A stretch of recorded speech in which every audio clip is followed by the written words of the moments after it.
Missed that one, didn't I? Well, welcome to the Phil Frieman Show.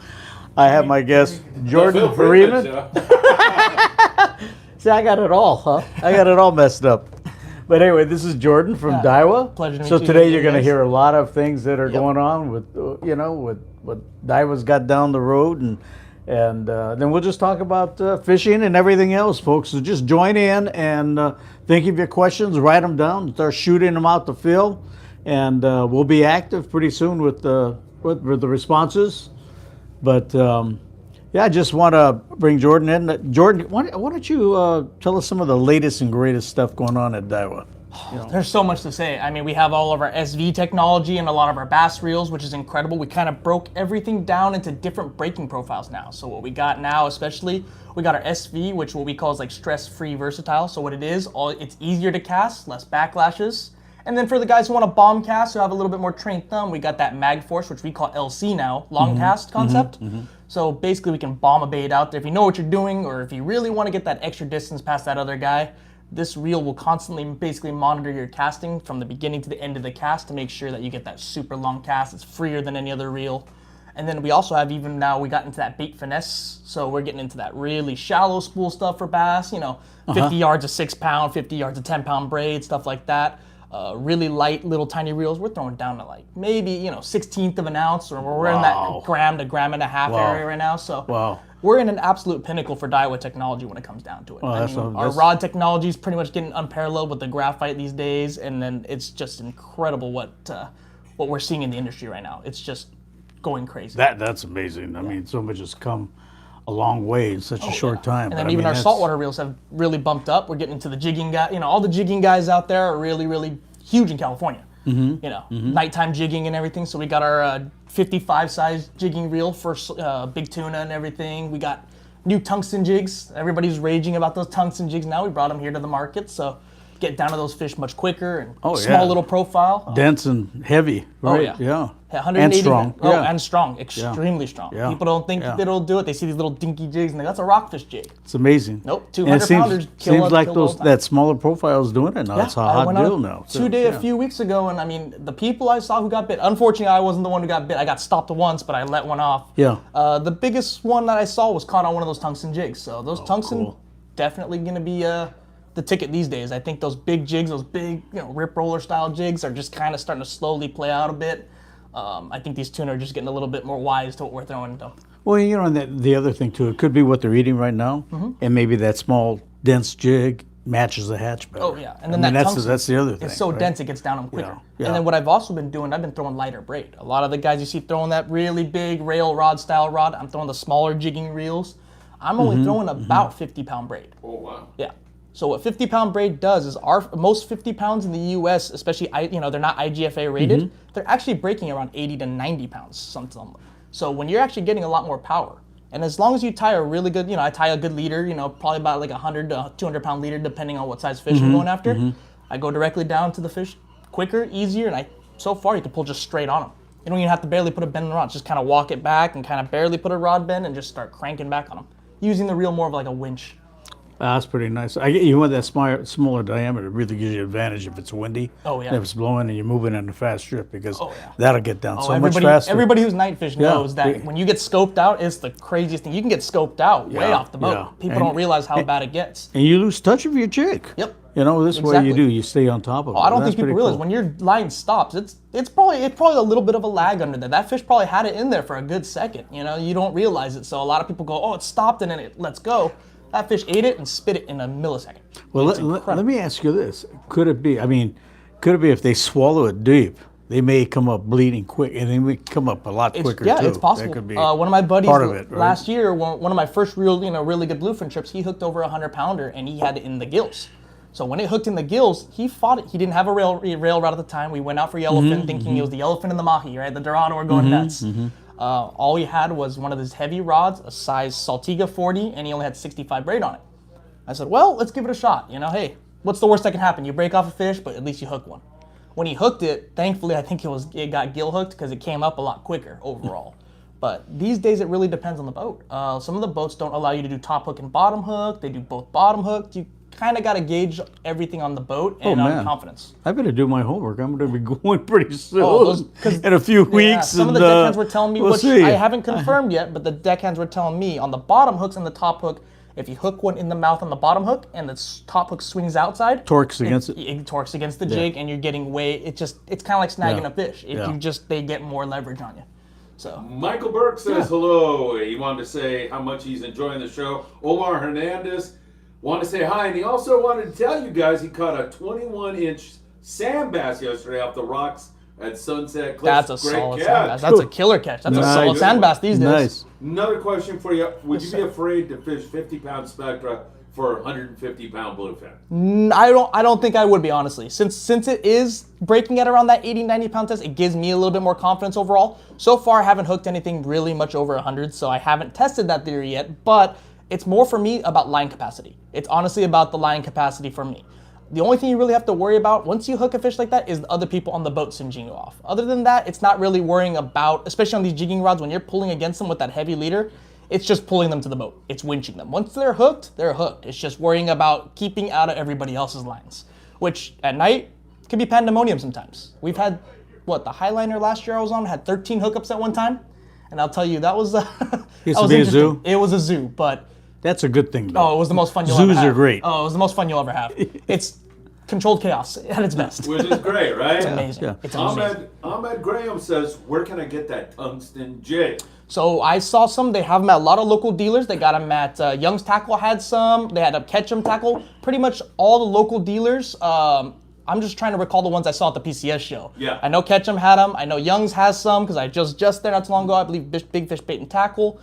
Call your local tackle shops. They should have them because we brought them in as a special buy for that local tackle shop scene, and they went like hotcakes. I'll tell you guys what. So Might want to find out if Sammy's got them because he's got to go over there next. Oh, Island Fishing Tqckle should for sure. Okay, there we go. I would bet you. I'd bet you there. You're covered, Sam. Yeah. Daniel Sansi says, hello. The fish are at 250 feet, and I'm fishing a tungsten jig. How far do I drop? How do I fish that jig? So the main thing that I really do, are we doing daytime or nighttime? Depends. So nighttime, it's pretty much mostly on the drop. I've noticed, especially if you're throwing the jigging rods, honestly, you can jig a little bit, but what those tungsten jigs were designed to do was to drop fast, drop into the zone, and when your line stops or you hit bottom, my friend told me, I almost freaked out the first time I got bit. I thought I hit bottom. There's no bottom there. We're in 1,000 feet of water, God knows. Yeah. So he goes, you're on bottom, and then I clicked it into gear thinking I'm at a snag, and all of a sudden your rod just takes off. So really, when you're fishing 250 feet, what I like to do is go to my local tackle shop. I'll go get some of the metered braid or whatever, and then I'll go and check out the meters, but I'll actually measure it and take a big Sharpie, and at every 50 to 100 feet, depends who you are, you can mark it. So you can go to most tackle shops. I go to most, like Young's Tackle did it for me last time, and they go ahead and mark, small bits with a Sharpie. So that way at night, I can see a big black Sharpie mark, and I know I'm at my 100, I'm at my 200, I'm at 250, 300. That's the best way you're going to get marks on your line. That way you can have an idea about where you're at. So. All right, good stuff. Brandon wants to know, he says, hey, Danny, since we have guaranteed albacore June 2nd on our Freedman Adventures charter, can you get us any Charlie Brown hooks for them, or are we on our own? You guys know anything about Charlie? This guy's obsessed with Charlie Brown. Charlie Brown hooks, huh? Yeah. No, I'm not familiar. Boy, I'm the old guy. Not one bit. I'm the old guy in the bunch here. Come on. Omar says Poway has them. He's talking about your tungsten jigs. Okay. And he also says Slug Fishing Tackle Shop has them. Yeah. Nolan wants to know, is Daiwa planning to make some bigger Saltiga TG 200 to 300 gram? As of now, we're not seeing anything yet, but don't hold your breath yet because you never know. You can always, if the market bears for it, we can always give it a shot, right? So don't hold your breath yet, but I'm hoping in the near future we will. All right, Omar says, Captain Danny in the house. Greetings. Happy to see you, Danny. Daniel says, is the Freedom catching bluefin tuna yet? Going to have a hard time doing that since he's tied up to the docks here still. So Soon. Yeah, Soon. When was your last trip? Somebody wants to know. It was a few weeks ago. It was 2 or 3 weeks ago on the Tomahawk out of San Diego. Tell us about it. It was a fantastic trip overall. So it was the early season, so we got out and a few of the guys from Daiwa, some of our buddies went out and got to enjoy ourselves. Didn't expect much. I took a little bit of a range from about 25-pound test all the way up to that, deep, that super deep drop stuff for nighttime. We got out to the spot. It was about 60 to 70 miles offshore. So we got out to the spot in a few hours. Found some kelp patties, and the first few kelp patties, we had a bunch of firecracker yellowtail going off. I hooked 6, landed 3. Wow. Yeah, so it was a bunch of small ones, anywhere from about 6 to 12 pounds. Nothing huge, but fun fish. On 25 pound, they're great. Those little Lexas, they're workhorses for those. Get that perfect. It's perfect for it. And then at nighttime, our first day, we had probably about 10 or 12 fish at the deck. Some are bigger fish. I didn't get any that night. And then the second night was when we found some more fish, but they were just squirrely. I mean, we did everything we could to try to catch up to them. We found schools after school after school. It was just catching up to them.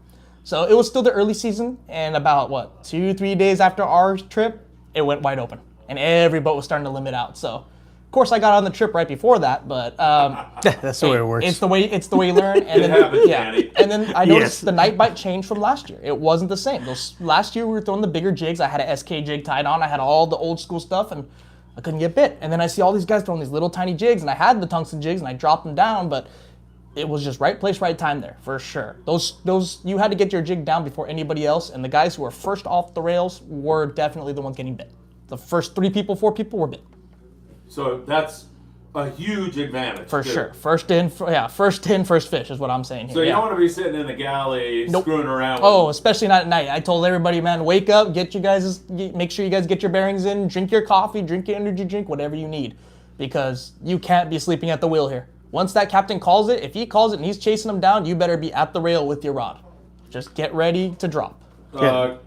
Comments about the Tomahawk. How's the crew and the boat? Fantastic. Oh, I love that boat. Food was fantastic as well. Oh, I love the food. Usually I'm used to, 3/4 days and a lot of that. So I get the boat burgers, which I love, but when you get on there and they give you Philly cheesesteaks and they got all the breakfast, the breakfast was fantastic. You got your bacon, eggs, you got French toast. So they mix it up. So fantastic crew overall. Captain David, fantastic captain. He got us out there quick, and he got us on fish really quick. I mean, he didn't stop, and then he wanted to stay later, which is nice. He's like, we need to get our fish, and he wanted to ensure we got on him. So nothing to say. Awesome captain. Sounds like Danny Kadota, man. That kind of captain. Yeah. Oh, man. I haven't been on his, kidding? but he has to captain me yet, man. That Tomahawk, that was Dart's boat, Bobby Fletcher's, right? And Bobby's 6'6" or something, and we have short guys like us in the Mustang, but his boat was built for Bobby, and so everything is just huge. It's like the largest and most roomy 65-footer out there. It feels wider. Everything. All on the bunks are Absolutely, fantastic. yeah. I had all the room I could to sleep, we've which had is nice. The thing is, those bluefin wouldn't let us sleep, so I guess it really didn't matter at that point. I don't know how That's comfy okay. they were. You got plenty of time to sleep. Yeah. You can sleep. I slept when I got back in, no big deal. But Tell them you get back to work. Tell the the guys, fishing was hey, awesome. That's what Guys, what people counts. are loving this show. I'm telling you, so many of them here. questions. Hit that like button. Matthew Martin joins us. Hi, guys. Great show. Older Daiwa Grand Wave Z30 HW. Is there aftermarket bearings for an upgrade? Ooh, that's a good question. I know That's the a great Grand Wave question. Z, I believe, was a JDM one. I want to say it was a JDM. I think it came out here as a Saltus or a Saltiga at the time. Maybe a Saltiga Z, from what I know. Aftermarket bearings are going to be a little tough to find, but the thing is, bearings haven't really changed standard size-wise over the past, God knows how many years, 15, 20 years. I would look at bearings like Boca bearings, or maybe Hedgehog Studios would have some good bearings. They're going to mostly be ceramic, so they won't be cheap, but they also will have better corrosion resistance after all. So you might want to look at that. If you look at the sizing as well, we might be able to help you out as well. If they're the same standardized sizing, some are new stuff, like our Saltigas or our Saltus, they switch right in, and they should be able to be serviced at your local shops. All right, good There stuff. you go. Still more questions. I'll keep going, Dan. Is Well, that no, okay? you know what? This is perfect because Jordan has the technical stuff on all the new stuff, and that's Phil. You and I grew up with Penn Jig Masters. Yeah. That were $12 when we bought them. Right. We were belly aching because we had to spend twice that amount to have it newelled out. And you're dealing with state of the art stuff. So no, pour the questions on, folks. Let's go. Yeah. Get Jordan because you're going to All- get the technical all the stuff questions you're not you guys going to want. get Let's from do it. everybody else. Jordan Horita, man, from Daiwa. Yes, sir. Putting on a clinic here with Danny on the Danny Kadota Show. Great stuff. All right, Brandon is back. Yeah, I think you already addressed this, but we'll address it again. Are the yellows on the kelps getting any bigger? That I've seen, not really. The biggest one we saw on our trip was about 14 or 15 pounds. From what I'm seeing, it's about the same. It's all that firecracker size, but they are willing to bite. If you're one of the first ones on that kelp, I'll let you know they are willing to bite. They weren't biting the iron. I threw the iron for a little bit. It was more or less just bait. The bait, but yeah. that light line on bait, you were bit. If you were one of the first baits in, you were bit.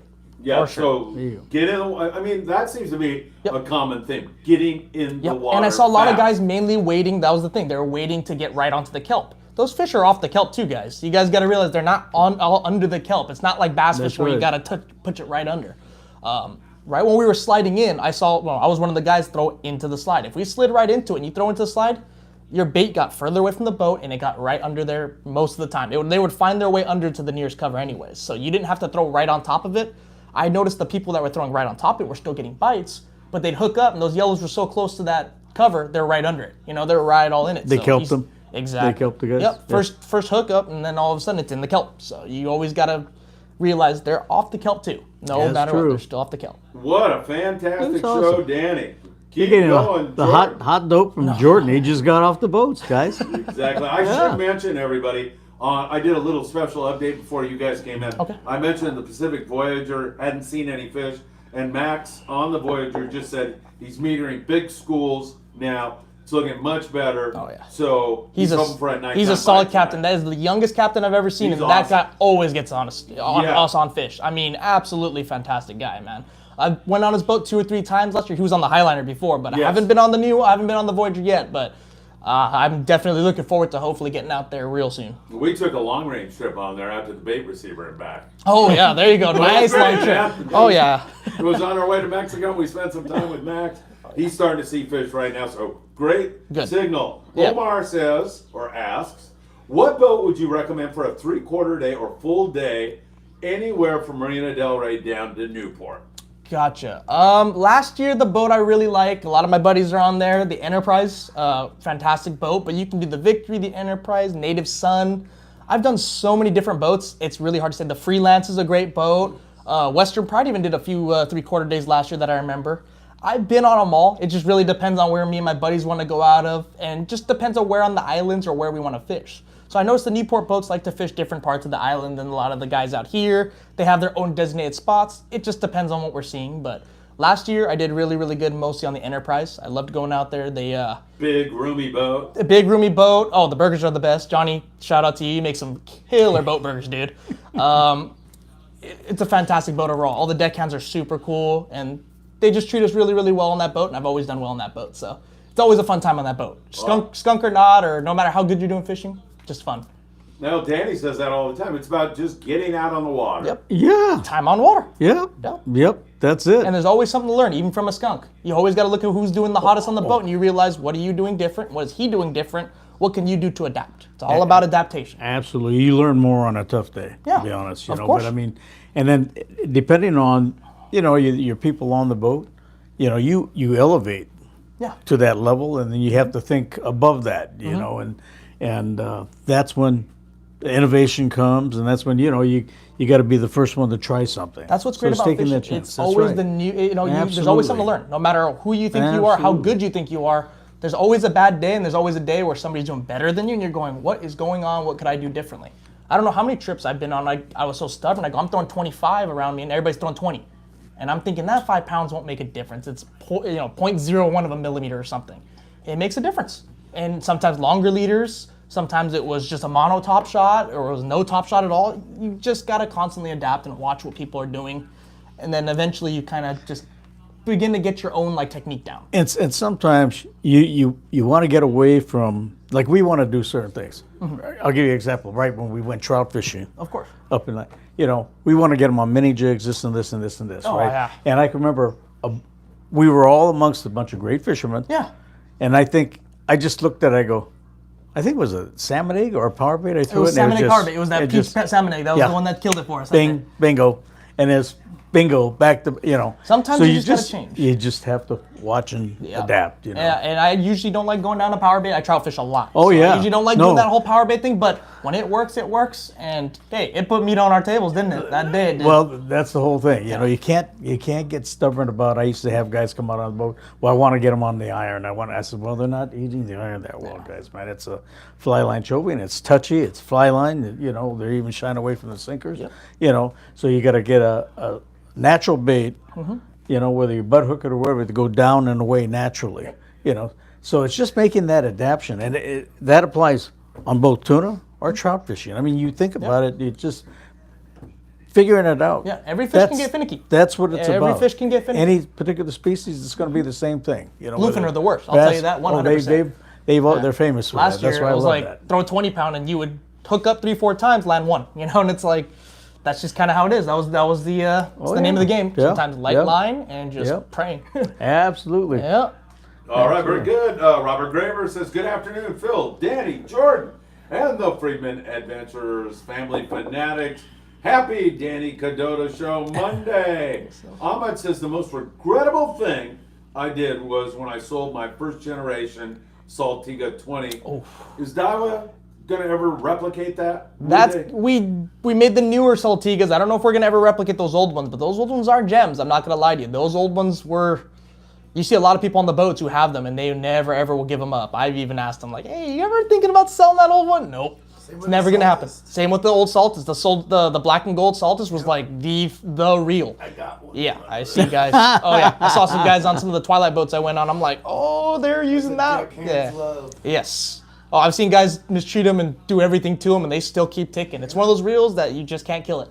Right on. Omar amazing. is amazed by your $12 Jigmaster's tail. And, you know, they were that cheap. Oh yeah. You must be 140 years old. Pretty close to that. Pretty close. Not too far off. Not too far off. But I mean, Phil, old enough to when Daiwa was over on Western Avenue in Gardena. Oh, that's how far. Now we're at our fourth location. Now we're all the way in, Foothill Ranch now. And that's when it first came into the country. Yeah. You know. Yep. That's how. And Yo was not too far away. Yep. Art, so you know the Bay Area shops. You know were helped. You know do a lot of the early promotions and stuff. A lot of the old school South Bay shops. Yeah. Doug Rubin from El Sueño in San Diego, California has an update for all of us. You can take Doug's word to the bank. Trust me on that. Coronado Islands are looking really good for yellowtail any day now, and it should go off. Water's warming up. A lot of bait there. It's looking good. I'll see you guys out there then. I'll be out there. When are you going? Nothing planned yet, but once I see those yellows go off, I don't know. I'm feeling a cough coming on. I don't know, man. a little bit of a sickness coming on. Yellowtail sickness. Amazing how that happens. Mike Krinkovich, this guy, the weird guy that keeps wandering in and out. And I noticed you were going to dial 911 until I waved you off, Jordan. He's harmless. He looks like, keep sharp objects away from him. We're all good. He says the tomahawk is the old cat special. Yeah. I don't. There's a lot of young guys going on there, and they're using all that new latest and greatest jigging technology. And I'll tell you what, man, they give everybody a run for their money. That new stuff is. But they're using a lot of the old school techniques with the new school, rods and reels, and it's making a huge difference. I've noticed. These fish don't change. They still eat a lot of the same old stuff, guys. So that's true. Well, and that boat is perfect for Mike too, because Dart was 6'6". Oh yeah. So you got a big tall guy. You don't have the midgets like the Buddha heads that were walking around. You could have had a wheelhouse this big, and it was good. But yeah. Our Taylor owned that boat at one time, and I did a video on there that we called Tuna for the Cat. It's probably, God, I don't know, 30 years ago that I did that, something like that, and it's out there somewhere. Bob Alvarez, I'm sure, has a copy of it, but yeah, it's a great boat, man. Love that rig. In fact, that was a day-and-a-half trip, and we ran 140 miles. Oh, wow. And fished for a couple hours. I think we were fishing bluefin. Caught some bluefin and then ran back, 14 hours after that. Yeah. I mean, it was a brutal run. But that's a run. Yeah. Yep. Brandon says, question, Jordan, do you have 3 speeds coming out? If so, what product line should I be looking for? Nothing in the 3 speeds. As far as I know, Accurate's the only one that has that on the market that I know of. Just the 2 speeds right now. The only 2 speeds we got are going to be in our Saltiga lineup. So those are going to be our highest end lineup. But they are absolutely worth their weight in gold. They're all one-piece aluminum frames, so they are just absolutely. The gears on them are absolute butter. And that one-piece frame just makes it feel super solid. You know what I mean? It's not that 2-piece rickety frame a lot of guys are used to. Right. This thing feels solid from day one all the way to God knows how long I've had mine now. I've probably beat mine up more than I should, but trust me, they will last. They will last the test of time. That's awesome. Yeah. When the fish is pulling line off the reel, is that a time to pull back or kind of just relax and let it run its course? Usually I let them run its course for the most part. It depends on what pound test I'm running too. I will reel through it a little bit if I'm throwing that real heavy line at night, but if I'm daytime fishing that 20, 25 pound, just let them run their course. Don't horse them, because every time they horse them, if you get it in that wrong part of the mouth or it rubs against them, it'll break like 4 pound test, man. It doesn't take much. Just so I understand, though, you're fishing 50 pound at night also, aren't you? Yes, I was throwing 50 pound braid, but then I throw it to about 100. I think I'm throwing a 140 pound mono leader. So what I do is I tie a straight FG knot to it, and then I tie it straight to my jig with a chain knot. So. Yeah, Max Nui from the Pacific Voyager, same thing. He was saying, I like the lighter spectrum, man. It gets down quicker. And Danny, Exactly. you were just pointing that out. Yeah, well, there's some things that I don't tell everybody that what I'm using, but it was like you said. I mean, special braids that I brought back from Japan that were smaller diameter. It's all but about line capacity. And so it was just little things that everybody's got their own little secret things that you implement and you go, well, this works, so I'm not going to tell everybody. And then a lot of the guys, it's kind of funny, are using the Japanese lines, and then they think, oh, this 80 pound or 100 pound so much thinner than everything you could buy here, because it's IGFA spec. Most Japanese lines are going to be IGFA spec. They break at what they're asked for. If it says 80, it probably breaks at max 80. It'll probably break around that 70 to 75 mark if there's anything wrong with it, but max 80. Yeah. So people don't realize that. So when you buy lines out here, I always look at diameters. Look at the millimeters, guys, not necessarily the actual pound test. They don't go by pound test as much out there. That's right. They go out when it says that number on there. If it says PE5, PE6, PE whatever, that's what they go by, 100%. And that's when all the big time jigging guys, they don't talk about pound test, they talk about PE. Wow, that's a great tip for everybody. Yep, huge, yep. And see, I don't pull out that particular line for the public. That's the stuff I brought back from the meeting that we met with with the guys in Torre. That's all the latest, greatest technology that's coming out of Daiwa. And we're bringing all the JDM lines. We're working with X-Braid, so YGK out of Japan, bringing out a ton of good lines, guys. All the way from finesse trout lines that look like absolute hair. I mean, God. You could fit 300-400 yards if you wanted to on just a regular 1,000 reel. It's tiny little line. All the way up to the bigger bluefin stuff, man. We got everything you ever need. So. Is it available now? We do have a lot of the X-Braid now. We got the finesse available. We got the regular X8 for all your normal, all-purpose needs. And then we also have the sinking braid. So sinking braid's a new thing, not super new to the market, but it's kind of new out here. What it is it actually sinks at a better rate than mono and any other braid. So mono floats. This stuff has like a core in it of usually polyester or something that will actually sink it a little bit neutralizes better. The sink. Exactly. It neutralizes it makes the sink rate a little bit more neutral. Yeah. So especially if you're fishing like bass, drop shot or Senko or something, it sinks down with it and it doesn't hold the loop. You don't have that loop. Yep. And you get way better direct feel to it. So. Absolutely, man. A lot of great new stuff. The market's full of it now. It's incredible. It's just technology's gone so much better over I saw stuff over there that this is a long time ago. This is when we were first bringing a lot of this stuff in. But I saw a machine that looked like a drill press with 2 cylindrical spikes, right? And I'm going, what is that? And this is at Torre, right? And he says, that's how we fuse the spectra. What do you mean fuse the spectra? Well, it's heated. And they bring it down, compresses the 2 pieces of spectra, right? And they just tap it with the cylindrical thing and it holds. And he says it's 100% plus. And I'm going, yeah, but it doesn't lose strength there? He goes, no, actually it doubles there. And conceivably, if you think about it, you got 2 layers now. Yep. And it did double the layers, so it does, double the strength there. Exactly. But who would think of that? And it was so smooth, it didn't flatten out that much. It was amazing. So there's some technology that we got some new stuff coming in. Yeah, you guys gotta be there to see it. So tune into iCast and you'll love it. You're listening to the Danny Kadota Show with his special guest Jordan Horita from Daiwa on the Friedman Adventures YouTube channel. Really great show, everybody. Tons of people watching and more questions for you. Let's see. Ducks, that is Brandon. Jordan, do you have... Oh, no, I'm sorry. Daniel says the Navigante and the Pescador are running out of Redondo Sport. Rudy Ramirez, question. I'm on my kayak a lot in the bays and lagoons. Down here in San Diego, I have several Lexa 400 TWs and even a Catalina TW100, but feel like I'm missing a reel for the bays. Recommendations? Great question, Rudy. Coastal 150, 100%. The Coastal 150 is one of our newer reels. It has the SV spool, so it's super easy to cast overall. And when I say this thing casts a mile still, it casts light stuff really well. It's what I use for my 3-inch swim baits in the bay. So if I'm spotty fishing, you catch me spotty fishing and sneaking into places I probably shouldn't at my age, you're probably going to catch me with a coastal 150 or maybe a coastal 80 if I'm throwing smaller, Sometimes I like to throw that real small stuff, like those small little underspins with the little tiny fluke, like gulp minnows I've been throwing a lot, anything like that. So coastal 150 for you, trust me. There you go, Rudy. Yeah. From the man, Omar, he says bluefin being Finicky, what is the word? Finicky. Finicky. I'll get through this. He said that's probably how they grow so big when they're that way, right? That's what I would assume, man. They don't get big being stupid. That's what everybody's told me about every big fish that I've ever seen. They don't get big being stupid, guys. They're awesome fish. Finicky.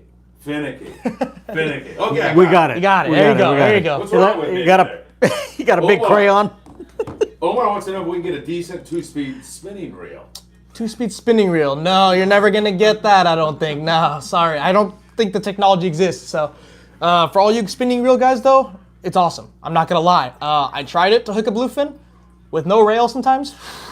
I tip my hat to you guys. I don't care what people say out here. They call them fairy wands on the boat. It's tough. Yeah. It's tough to hook a big bluefin on one of those 14 to 20,000 reels. They have a lot of drag. Some of our reels have up to 50 pounds, 60 pounds of drag around there. Yeah, it takes a lot of skill. It takes a lot of patience. Here's the other downside coming from where I came out of rod companies. Okay, when you're holding a spinning rod, okay, it's going to be up, right?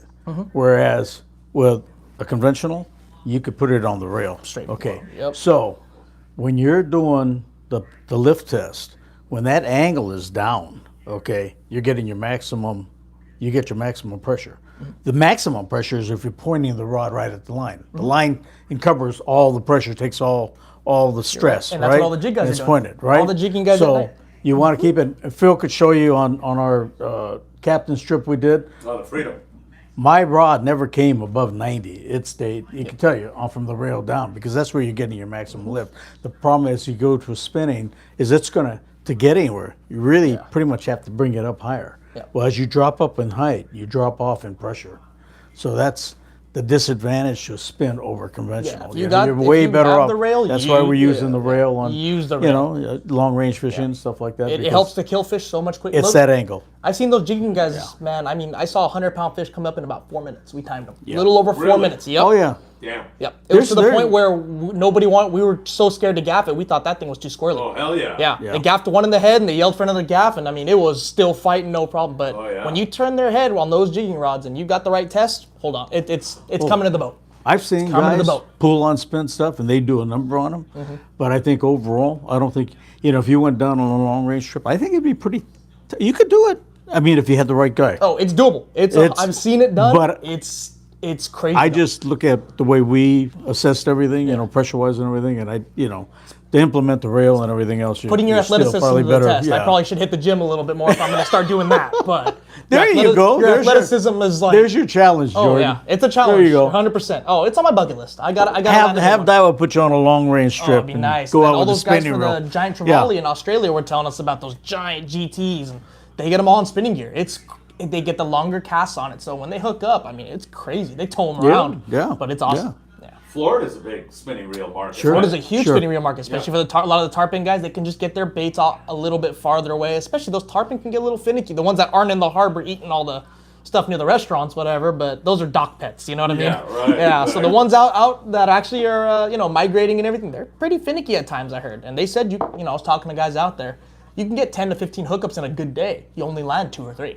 It's just how hard their mouths are, how they fight. I mean, they're just ultimate predators. Fantastic species. Brandon says he knows that you specialize in the reel department. Do you specialize in the reel department? Not necessarily. Currently, I'm in line and lure development right now, but I know a ton about the reels because I used to kind of go to all the the shows around here and know the reels. So I've done my homework on the reels and the rods and everything else, so I know a bit about everything. So throw any questions around. If I don't know it, I'll figure it out for you. Just hit me up on Instagram or email or whatever, and I'll probably figure out the answer. So Brandon, your premise may have been incorrect, but he has a question, which is, do we have any Daiwa jigs coming out that's going to be the hot ticket like the Daiwa Saltiga SK? Honestly, it's the TG. It's already out, and I don't know if people know about it or not. Maybe, well, I don't know. now's the time. I'm probably disclosing some people's secrets because when that came out, people knew about it. I found out on one of the boats from one of the captains, and he told me, why don't you bring these baits out? And I go, what is it? So I ordered some from Japan. I actually went online, ordered them, and they were not cheap at the time. Still 50, 60 bucks a pop. So, I got to order them before, get on the boat before everybody else does. And after I started dropping down, I started realizing, okay, these things have potential. So we started telling the guys at work. They brought them over, and they're doing really, really well. But I just don't think enough people know about them enough, or I don't know what it is. They think, 180 grams is too small. But 180 grams will definitely get down fast because it's so dense and so compact. So a 400-gram jig, even though they're big, they're just wide, long jigs. They'll catch a lot of water if you're not if you're not dropping it right. You got to drop it down with a little bit of tension. People think, I just got to purely free spool it. I put a little bit of tiny bit of tension with my thumb on, and it helps it go straight up and down at that point. They're meant to flutter on the perfectly slack line. Are they like tungsten or what? Yeah, Okay. pure tungsten. Yeah. Yeah. I wish I had one right now. I have a beat up one at home. I could have shown you guys, man. I should have brought. But I mean, this thing's got almost no paint on it. It's got teeth marks, and it handles. It handles it, guys. So what is that jig again? It's called the TG baits. So it's 180 grams. They make them in every different color you can imagine. Blue pink's a hot one, guys. They also make like a red one with some glow dots on it. That's really, really hot. I noticed this past year wasn't really big on the super crazy glow stuff. A lot of guys had super crazy glow jigs. They're holding them up to the lights and everything. They weren't doing nearly as well as just the lead patterns or something like darker at night. I think they really wanted that darker, more natural presentation. So I noticed that blue pink at night was killing it. Even though it's blue pink, it's not as flashy as a fully glowing bait. So, but we we also have some holographic ones that look like mackerel, like looks like we call them aji, the Japanese word for it. So so they're Is that a goldish green or? It's like a greenish goldish. Yep. There you go. Really good daytime pattern. So if they're really on that really Natural. like natural pattern, we got a good sardine pattern as well. So we got everything you pretty much need, day or night. That's enough to, bust your, your budget there, boys. Just a little bit, Tungsten. but they're also very good in the daytime. But they work, yeah. There's a big the real difference. reason people were using them was daytime fish. It was kind of funny. They were dropping down those like cold sniper style jigs. Yeah. These were more compact, getting down to them quicker, and they were stronger jigs overall. So that's why people were using them. Well, it sounds like the color patterns are It wasn't, awesome yeah, too. it wasn't until that nighttime bite where it was like people really started thinking about like, okay, we don't need the heaviest jigs on the planet unless we're going down that 450. But if you're dropping down 250 to 300 feet, no problem. That's awesome. Jordan, Good take. Does color make a difference in the jig that you are choosing? Does it make a difference? I think it's 90% confidence, guys. Honestly, I think it's mostly confidence. I've seen guys throw what they call eddy bombs on the boat. It is a lead 16-ounce weight with a treble hook on it, or a single hook or whatever on it. I think a lot of it's just getting down to them. But I did notice last year making a difference for bites on multiple trips was that glow wasn't getting nearly as big. So maybe it's just more of a natural color or like something that kind of darkens as it gets down a little deeper. In my personal opinion, that's the first thing I reach for. If it has any glow on it, glow dots or glow bars. Not fully glow usually, but most of the time it was that more natural presentation getting smoked last year. All right, hit That's that like awesome. button, everybody. We appreciate everything. Omar says, is there a line that you would recommend over another in the surf to avoid too much drift and movement in the tides? Oof, that's a tough one. What I'm personally using for the surf is going to be the X-Braid X8. So it's a tighter weave. So usually tighter weaves, thinner lines do get affected a little bit less by current overall, as long as you keep a tighter line. Just try to find something a little thinner and a little bit better with the coating on it, just to kind of avoid that. There's not much you can do if the current's ripping. I mean, you could throw any braid really, or but at that point, probably throw maybe fluoro or something that kind of stays a little bit more toward the bottom, away from the current.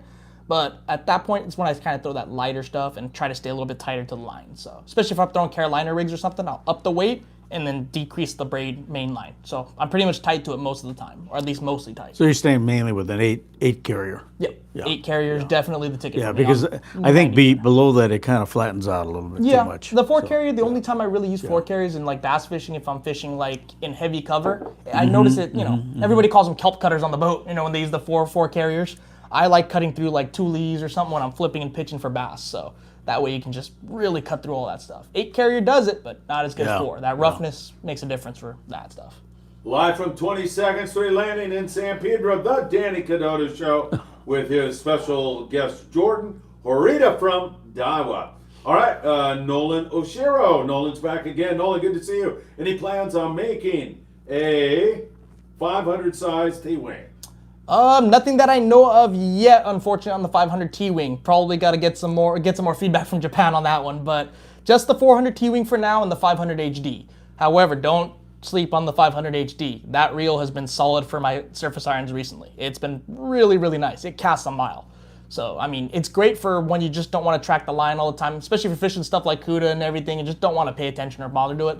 Last year it saved me a lot of time and effort, a lot of issues, and it casts braid a lot better, I noticed. I don't have to throw that top shot as much, and as like a lot of the conventional reels throw top shot a little better. So I've been throwing just straight braid to a small leader and been really, really successful on it.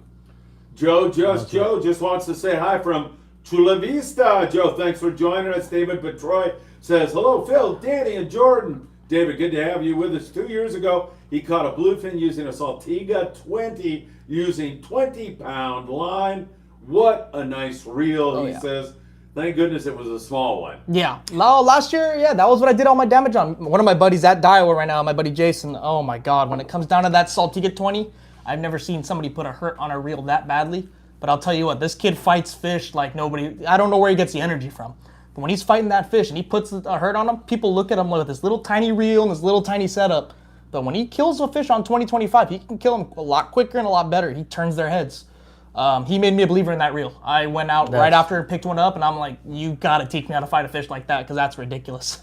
That says a lot. Yeah. He's got the technique down. He's a killer. What was he doing? Could you identify anything about what he was doing? It's almost like he's kind of like fishing like a jig. So a lot of it was he wasn't keeping the rod kind of stuck in his butt. He always had it under his arm, kind of kept pressure on it, pulling more like that. Exactly. Yeah, he kind of kept it. Yeah. He always, it's really hard to explain how he fished until you see him.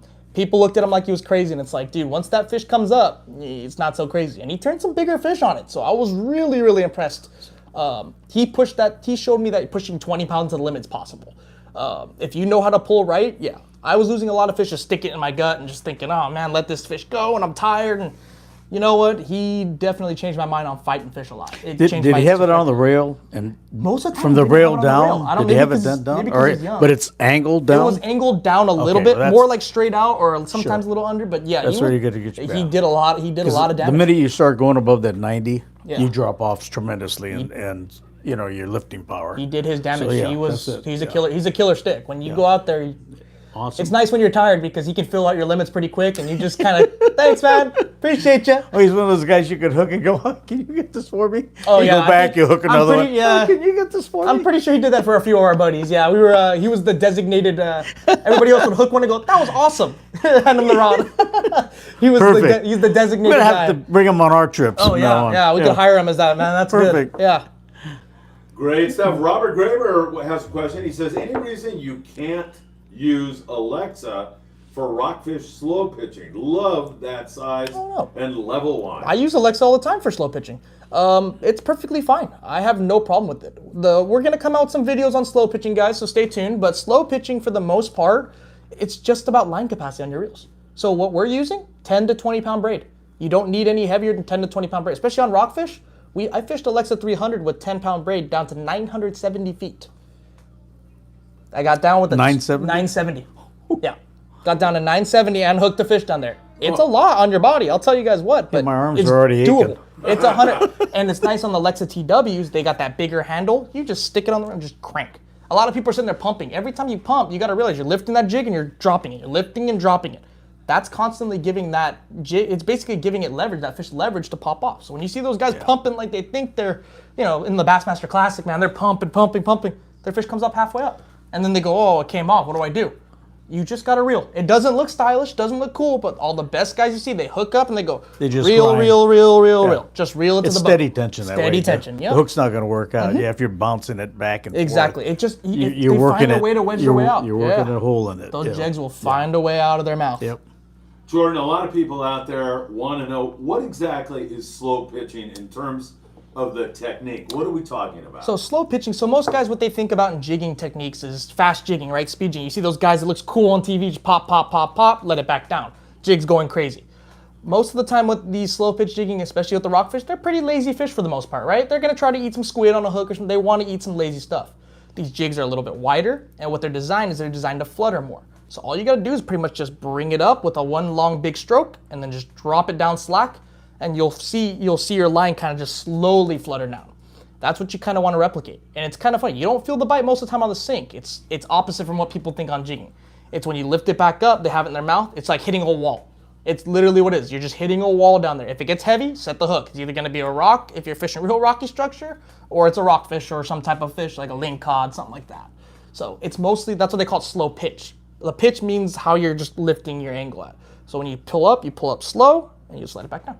You don't need to do all that crazy jigging or anything like that. The jigging part's all the action. You want the slow little just pitch. So you setting your bait, is it, you have it hooked, your bait hooked, so it's weedless? It's not weedless, so it's a jig with one hook on top, one hook on bottom. Oh, okay. So it's not weedless by all means, unfortunately. Thinking, the good news is if you get stuck in the rocks, if you give it a little bit of slack and you kind of do that rubber band technique, it's such a heavy jig sometimes, it'll just pop its way out backwards. Okay. So yeah, just a nice, slow, steady, just jig up, and then you do half a crank, and then jig up, half a crank, and then sometimes you can mix it up with just one jig up, or just change the cadence a little bit. It depends on what the fish are looking for, but most of the time it's one slow jig, half a crank, one slow jig, half a crank, and then drop back down.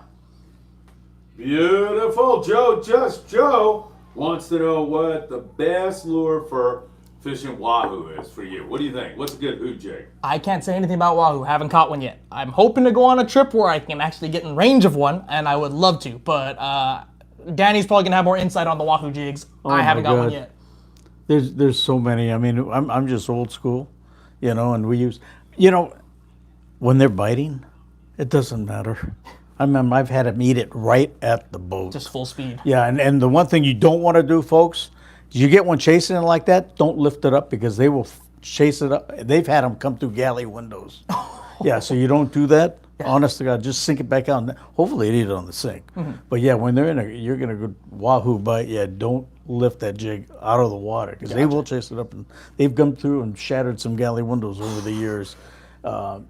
Realizing they're fat. They're one of the fastest fish out there. But then when they come out of the water, it's on my bucket and list. their heads, sure. Yeah, that's a bucket list fish for me. Yeah, what you do is when you do hang them, you don't set, you just grind, Yep. Yeah, but yeah. It's fun stuff. Yeah. Yeah. Well, you'll get down there. Eventually, yeah. Soon. You're going to need to test exactly specific rods for that. That's a really good way to do it. Come on. Yep. That's the way I'm gonna pitch. That's my sales pitch for it. There you go. Rita Flores says AI just created a concept sketch for a 2-speed spinning reel. I asked it, and it did explain the concept. Pretty crazy. You can get AI to do anything. This guy sitting next to me put my face in there and said, "Give this guy a black eye." Oh my God, it looked like I had a freaking black eye. I sent it to my wife and she said, "What kind of trouble are you getting in?" Yeah, it'll do it. AI is incredible now. Mexico. AI is scary now, man. They can do almost anything now. Oh. All right, Rito, don't ask it to put another black eye on me. I don't need any trouble out of my wife. Brandon says, "It's TG. I'm goofing it now, Phil." I'm Googling it now, Phil. I need some before June 2nd. Yes. So he's going to get some of those. Get some, guys. Get them while you can, man. Get them rigged up. Do whatever you guys need, but just get them. He said he found them $50, extremely affordable. You're awesome, Jordan, for the TG Tungsten 180 Insight. When you said like $50, I was thinking to myself, I mean, these tungsten jigs are $100 now, so that does sound pretty it's not too bad. Yeah. The heavier weights usually. I know there's some other companies came out now after that wave rode, and they're kind of.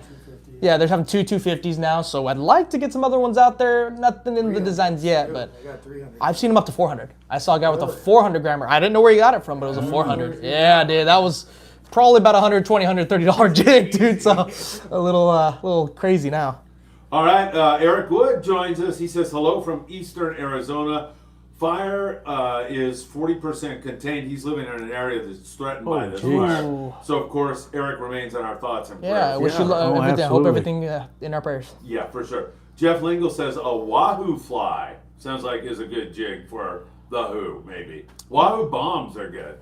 Everybody tells me about the Wahoo bombs. If I go out on a trip, I got to buy a few of those and got to keep stocking up. Yep. The fun part about catching a Who is that you're standing in the stern, you hook a fish, and then all of a sudden you look and your line's in the bow, you're like, is that my? Yeah, I guess it is. Yeah. I better They're so fast, huh? They're so freaking fast. Yeah. It's like mind-boggling, right? Yeah, I love them.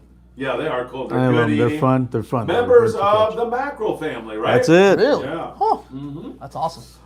Brandon, any Wahoo dumb like Barracuda, Danny? Our Wahoo. I'm sorry, dumb like Barracuda. Yeah, I had a Barracuda take an IQ test. You know what I asked? You the want- calico bass what 3 + 1 was.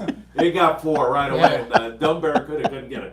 Are the Wahoo as stupid as those?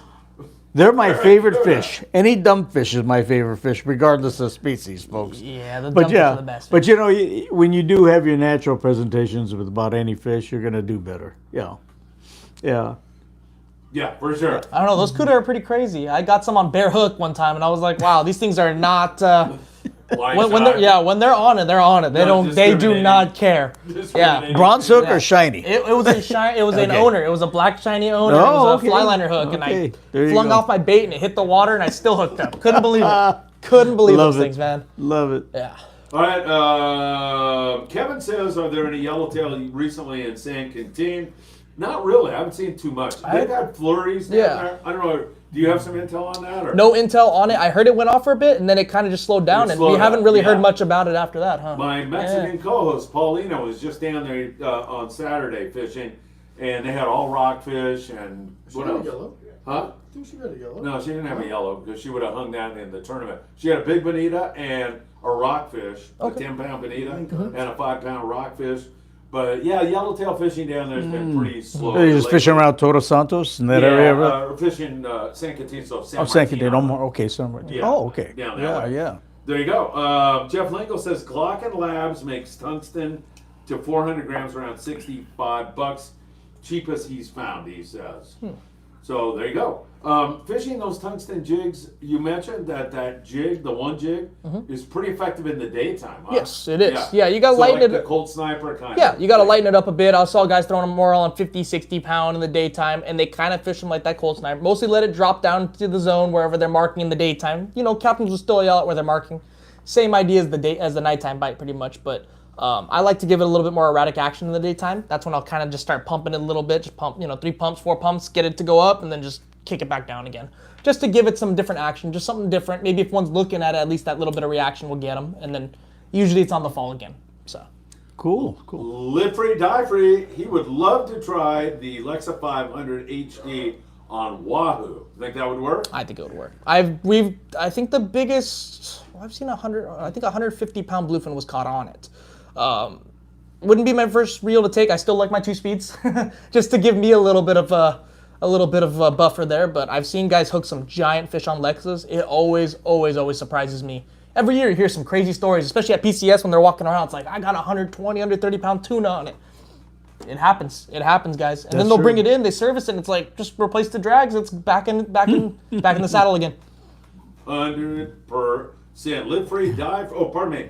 Brandon, probably a stupid question. There's no such thing No as a such thing as stupid questions. right? No such thing in my Actually, opinion. I've come up with a few. I probably have, but Yeah, I've you got to preface it by that. I'll- Yeah. I probably With the have, exception but of a few people. Yeah, I'm probably in that wheelhouse there, but at the same time, you know what? You got to ask it sometimes, and hey, to me, there's no such thing as stupid questions. Brandon, I've already read the question. It's not stupid at all. He wants to know, have you seen white sea bass biting the tungsten jigs?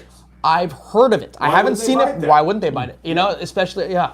Most of the time you see it on the boats. I don't really see guys throwing jigs. It's all that white. Right now, it's that white fluke. Everybody's on that white fluke bite right now. But I don't see why they wouldn't eat a tungsten jig at all. So I would give it a shot. I know guys have caught white sea bass on tungsten jigs. Most of them keep it a little quiet. So maybe it's their secret. It's kind of like the white fluke. I think now that it's out, a lot of people won't.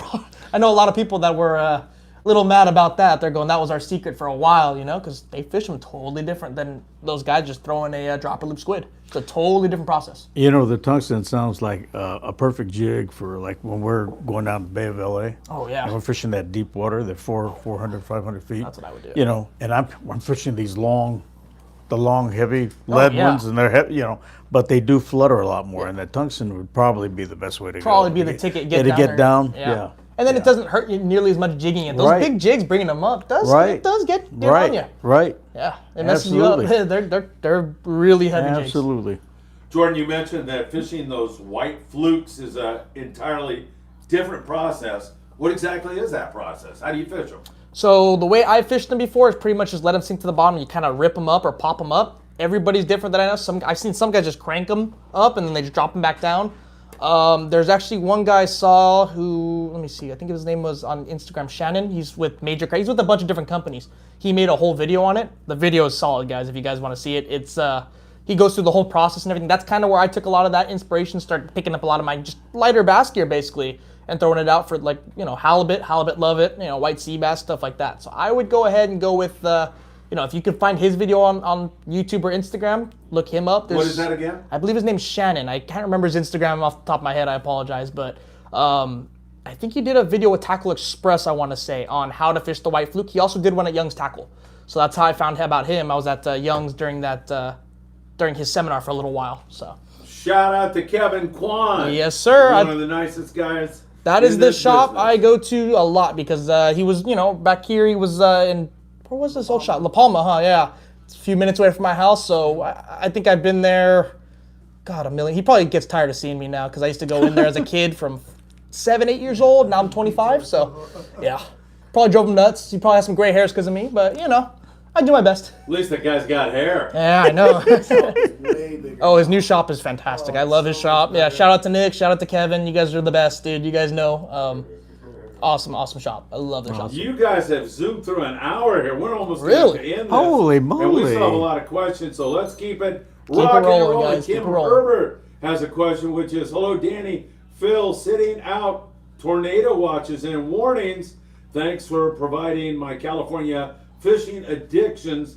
Blessings your way. I believe he's in Missouri. Kim, stay safe, my friend. Stay Oh, safe. yeah. Under these tornado Yeah, watches. absolutely. It's Oh, yeah. awful. We've got a gentleman from Arizona tonight coming in here. He's under the threat of a fire, and then we've got this. Oh, so wow. thoughts and prayers Thoughts with and prayers. all Yes, of you. Hope absolutely. everything goes well. Thank you Absolutely. for tuning in, by the way. And hopefully watching the show has brought you some relief from all the stress that you are under right now. Dezung Duong, who happens to be a real gentleman. Hi, Jordan and Danny. I understand that Danny prefers pointing the rod at the fish for max drag. So what good is that people buying expensive rod with the idea that the rod helps lift the fish? That's a pretty good question. That is a good question. Unless, when the fish gets straight up and down on you, you can't, it's hard to point the It's hard rod to point. at Yeah, at that point, Sure, yeah. sure. Yeah. Is that Sure. the answer? Well, everything below 90 degrees is going to help you. The minute you start, and here's what happened, Phil. We actually ran tests at different angles when we were up at G. Loomis, and it substantially drops in pressure as you get above 90. And you see guys, and I'll see crew members on boats telling a pool high, well, you know what? You're getting percentage-wise so much less as you get above 90 degrees. And think about it. Where's your quickest recoil and everything is down here. And utilize the rock of the boat, folks. Use that That's huge.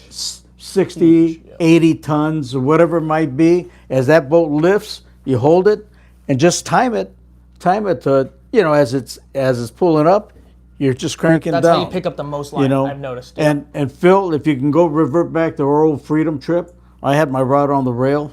30 was the max, but they were all nicer fish. And Phil will tell you, that rod never got above the rail height.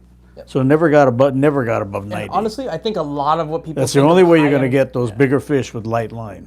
Yeah. And So his question Yeah. is, why do you need a beefy rod then if you're pointing your rod at the fish? Well, I did. I had a 30 pound. beefy I rod? had a 30-pound stick, if you recall, and it weighs a few ounces. Yeah. So it tells you, you and don't it necessarily did. need the heavy gear. I think a did lot of it's recover. just the old school idea. You Yeah, can get away yeah. with lighter Yeah, stuff. yeah. At the same time, same thing. When they're up and down on you, you can't always get the right angle on them. So it does help to have that heavier gear still.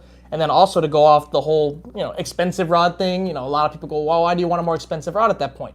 A lot of it's the action of the rod. It's the way you can feel your bait. It's the sensitivity of the rod and lightness.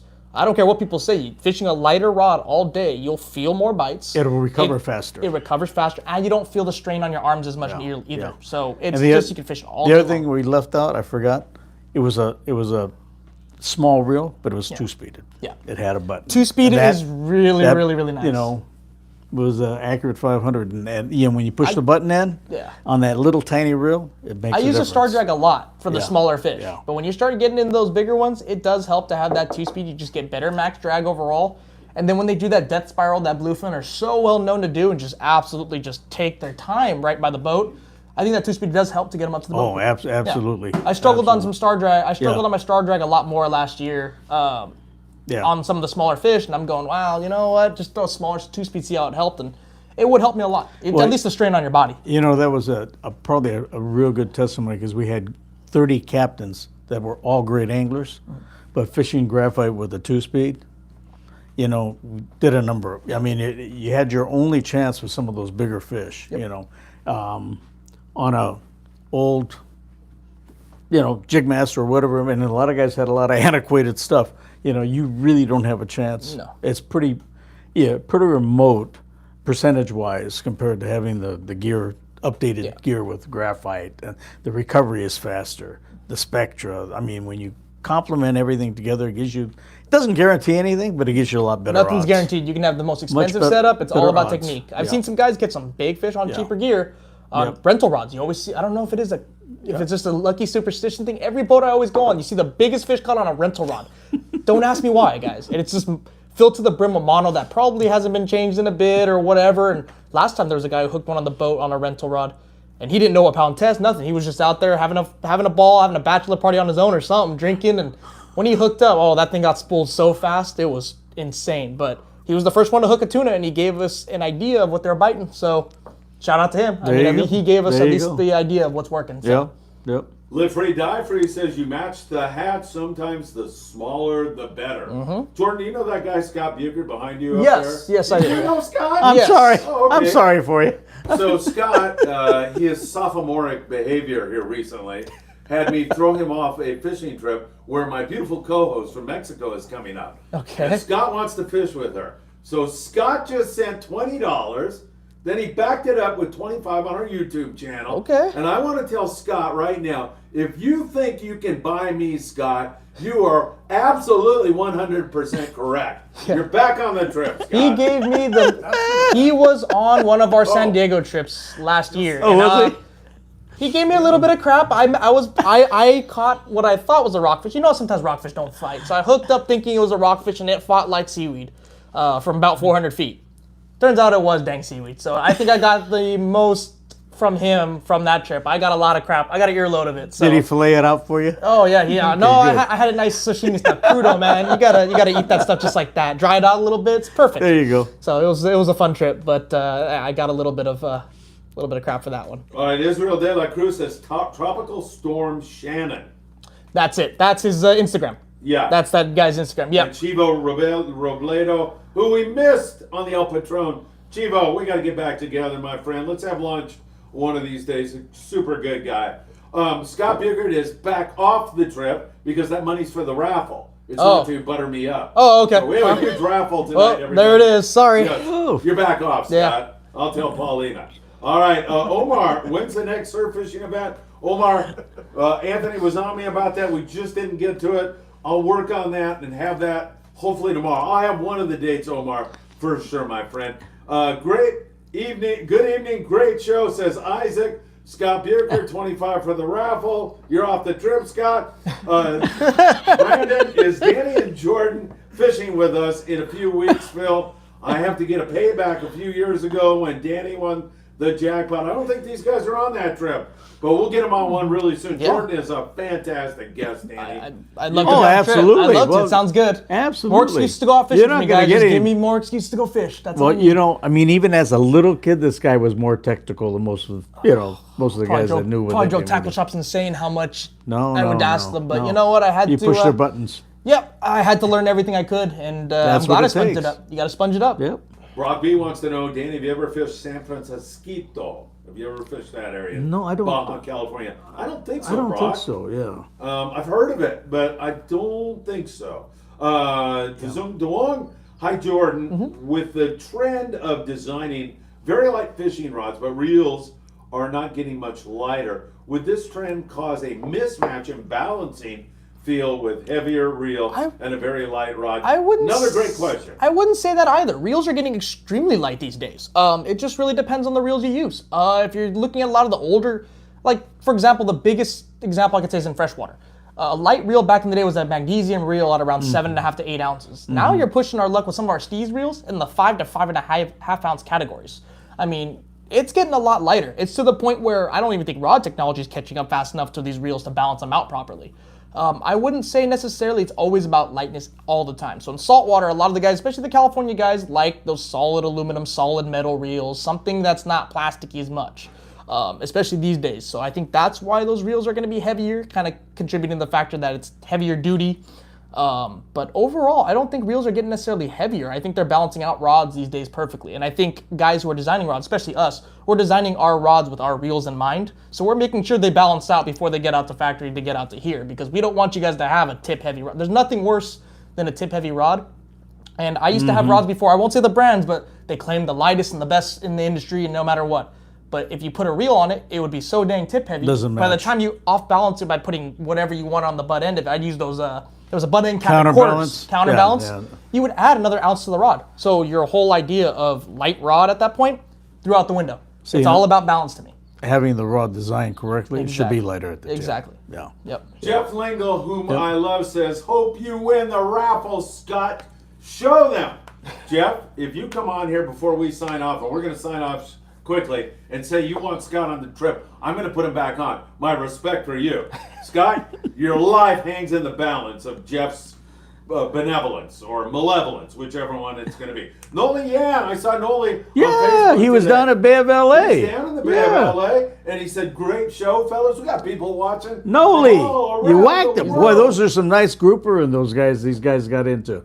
Tight Awesome, man. lines That's in phenomenal. the Bay of LA, Mr. Kadota, lots of yellowtail on giant bird schools. Oh man. Yeah, that sounds like fun. But I was looking more at your grouper, Noli. Jesus Bermudez. Jesus, thanks for joining us. What line did he have on that 500 narrow? Oh, that's yours. Yours is the 500 narrow, right? 500 accurate? narrow. Oh, the accurate, yeah. I had 65 backing, 65 spectra, and I top shot it with 30. And that's what, when we had fish that were pushing 100 on that Freedom trip, so that 60 to 100 pound range.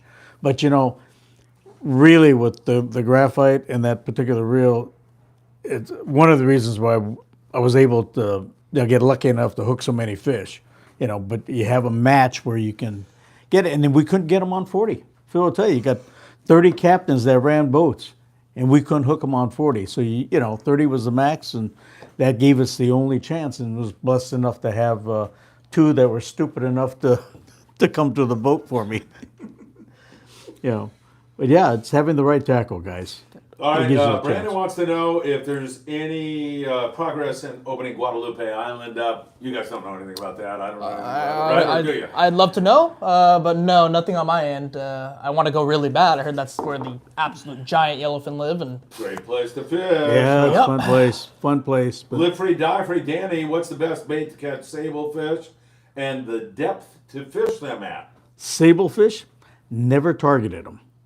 But We they saw are unloading tons of them in they're Ensenada. I don't know if you saw excellent eating. Yeah, I mean Yeah, that's they're what you great. get. there's when a you're- few guys who've caught them out here. I've heard now Well, that they're- they've opened up the depths, but Right. I don't. They have, actually. but they're keeping quiet about it. Yep. I heard they're great eating, so nobody wants to reveal it yet. Where- have you had miso black hawk? Oh yeah, It's top of the line in a Japanese restaurant. incredible. That's what it is, folks. So it's absolutely it's phenomenal. buttery. Yeah.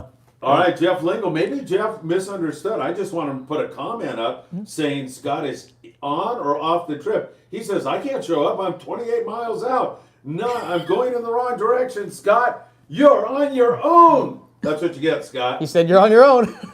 Hey, what a great show. Awesome. You guys want to sign up? Jordan, how can we access There Daiwa you go. products? What's the website? So our website's Daiwa.us. We also have the Daiwa USA Instagram. We got a J-Braid Instagram. We got Evergreen we work with as well. Evergreen International. wow. Yeah, we work with Oh, them wow. to have all of our crazy bass JDM stuff. Yeah. And we have X-Braid now. So X-Braid USA Cool. as well. So look us all up on Instagram. We're definitely going to be there. We're also on Facebook. We're everywhere. So look us up, and then they'll give you the best updates on all the new tackle coming out. So Danny, great That's show. awesome. Thanks for tuning in, folks. you, Appreciate guys. it. All right, we'll see you. Tight everybody. lines. Take great care. have a good one, guys.